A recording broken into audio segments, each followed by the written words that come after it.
paganism, Christianity, he is written out of history, ultimately. I look on him as the inventor of Christianity after St. Paul. St. Paul invented the Roman Christianity. MacLuger and his group were the philosophers who laid out the main tenets of pure Christianity.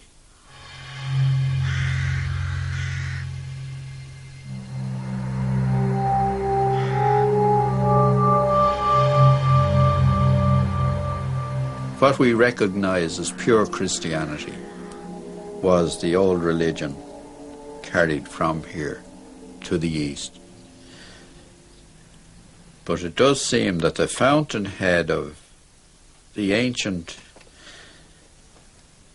Christian ethic was here in Killeen Cormac. It's a big claim, but over the centuries we have had the phenomenon of thousands upon thousands of Irish missionaries going all over the world, more than any other country, spreading Christianity.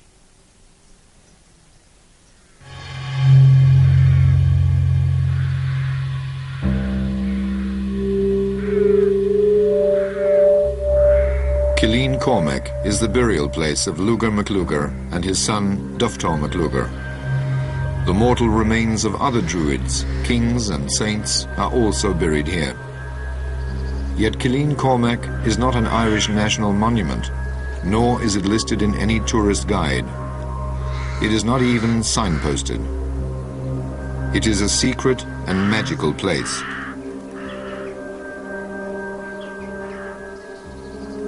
MacLugar and his antecedents and his successors lived in an area called Kennel Lugar in County Kildare, which in ancient times was a great marsh. There were two islands in the marsh. One was the settlement of the group, and the other was the temple and the burial place.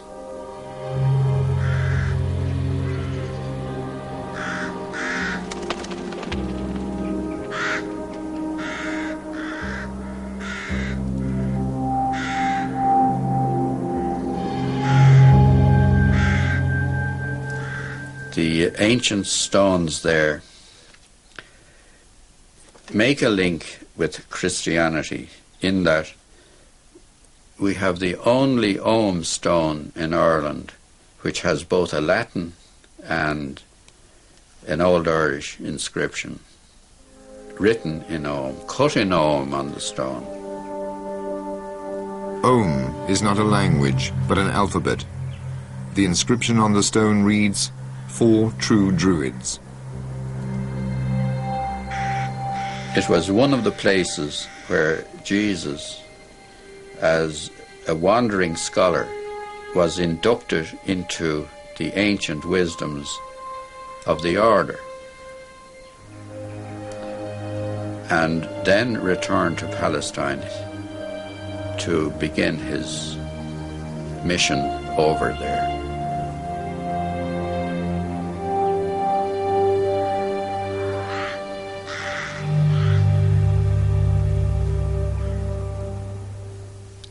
And up to the last century, a place was pointed out as the Jew's house. It didn't mean that that was simply where Jesus stayed, but that was where Jewish scholars were located. Scholars came from all over the world to ancient Ireland, and that drift continued well into medieval times. There were over 5,000 foreign students in the great school. Clonmacnoise had that number, but the more important school was in the Midlands, Clonard, St. Finian's School at Clonard. That was the school where St. Columkill was educated. But you must remember that well up into medieval times, those schools, though purporting, and monastic schools and settlements, though purporting to be Christian, were carrying on a pre-Christian philosophy, religion, observance, and were always in conflict with the Roman version of Christianity.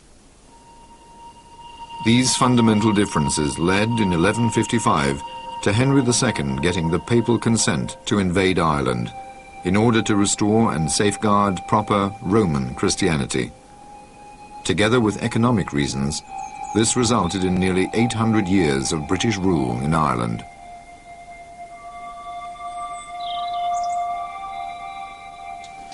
The real explanation, I suppose, is that paganism, or pre-Christian Christianity, was so well rooted here that they wouldn't allow any new form of it to come in.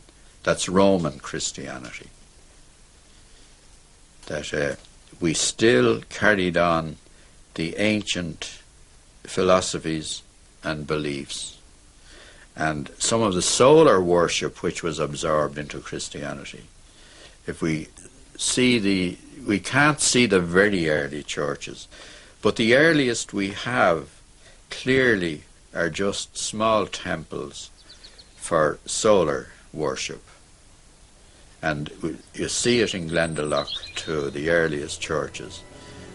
They simply allow a ray of light to come in to illuminate the altar and the sacred vessels and transform. That's the transubstantiation, the changing of the energy of light into the liquid which goes into your body. That seems to be central to all religious practices. It's the core of religious belief.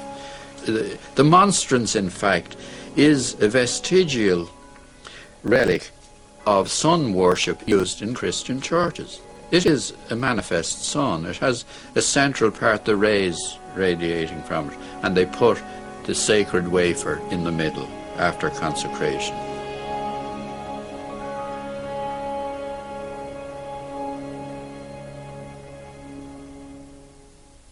Each king had his Druid, but Christianity, they were incompatible with Christianity, and they disappeared as a group. The order, however, continued to survive by adapting itself to Christianity and becoming part of the Christian organization, but keeping its traditions, keeping its beliefs, and acting inside Christianity, the Christian matrix. And that wasn't simply in Ireland, but all over Europe. And we find then MacLugar not only adopting Christianity, but becoming the ancestor, as the genealogy shows, the ancestor of most of the early Christian saints in Ireland, and the ancestor of the royal houses, including my own, the bishops of the two Kilmores. Consequently, a good proportion of the order existed within monastic communities, religions of all kinds. In this country, it may have narrowed down the number in that, so far as I'm aware, the surviving members of the order had to have several primary requirements for admission. A, they had to have telepathic power. B, they had to be poets. C, they had to be of the priestly bloodline.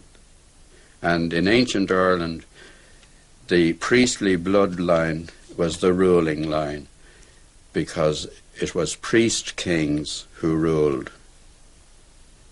It's very likely that some of the very prominent and very strange religious characters in medieval times were members of the order. They did manifest the qualities of those of the order. From my study of history, that appears to me to be the case. From the 6th on up into the 9th century, there were missionaries, Irish missionaries were keeping in contact with the continent and founding monasteries all over Europe. But these monasteries, because I think of the influence of the order, were monasteries of Pelagianism, not of the Christianity as we know it. Pelagius was eventually condemned as the arch-heretic. He was the first and the greatest heretic according to Christian history. But in fact, Pelagianism was the ancient religion which Christ brought back, which was, I think, altered by the Romans, by St. Paul particularly, to suit the Roman imperium, so that the Catholic religion, Catholic apostolic religion, became the new Roman Empire in the 5th century after the breakup, the so-called breakup of the Roman Empire.